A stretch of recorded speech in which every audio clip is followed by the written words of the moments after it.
Ketika mendengar kata tsunami, apa yang teman-teman pikirkan? Ya, sudah pasti teman-teman pada tahu semua ya, apa itu tsunami.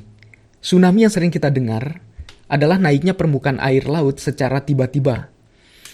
Tsunami sendiri berasal dari kata serapan dari bahasa Jepang, yang artinya tsu ada dua kanji. Kanji pertama yaitu kanji tsu, kemudian yang kedua kanji nami. Kanji tsu sendiri artinya pelabuhan. Kemudian nami adalah gelombang yang ada di pelabuhan. Menurut para nelayan Jepang, pulang dengan tangkapan ikan mereka mendapati pelabuhan telah hancur akibat gelombang dahsyat yang tidak sempat mereka lihat. Tsunami sendiri terjadi diakibatkan oleh gangguan dasar laut. Seperti yang dikutip pada laman Wikipedia, penyebab umum tsunami selain gempa adalah tanah longsor di bawah laut. Gempa dan longsor dapat memperparah gangguan pada air. Hal tersebut dapat menyebabkan gempa dengan kekuatan besar seperti yang terjadi di Aceh pada tanggal 26 Desember 2004 lalu, yang memberikan dampak besar kepada masyarakat dunia, khususnya bumi Aceh.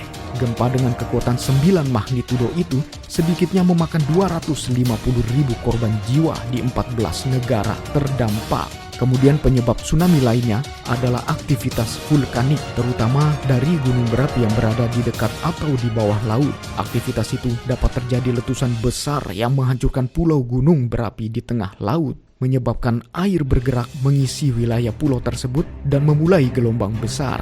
Contoh tsunami akibat letusan besar seperti ini adalah tsunami letusan Krakatau pada tahun 1883 yang mengakibatkan tsunami setinggi lebih dari 40 meter.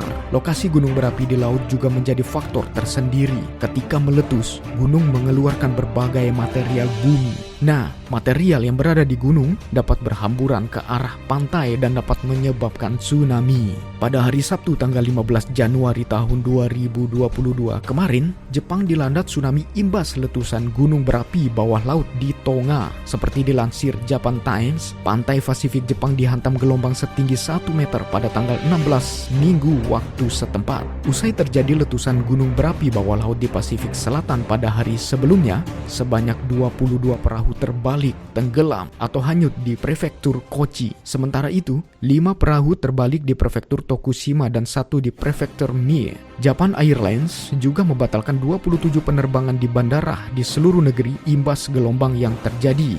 Kondisi tersebut membuat Badan Meteorologi Jepang mengeluarkan peringatan tsunami dan lebih dari 210.000 warga di 7 prefektur untuk menjauh dari pantai. Dikutip dari Kyodo News, selama konferensi pers hari Minggu tanggal 16 Januari 2022 pagi, seorang pejabat Badan Cuaca meminta penduduk pantai Pasifik Jepang untuk menjauh dari daerah tepi laut sampai peringatan dicabut, mencatat bahwa beberapa gelombang tsunami mungkin akan terjadi kembali. Memang, kita harus lebih waspada dan mengetahui tanda-tanda terjadinya tsunami. Misalkan setelah terjadi gempa, kondisi air di pantai surut tiba-tiba, kemudian terdengar suara gemuruh dan terlihat gelombang pasang yang tinggi. Ketika tanda-tanda itu telah dirasakan, sebaiknya segera mengungsi ke daerah yang lebih tinggi.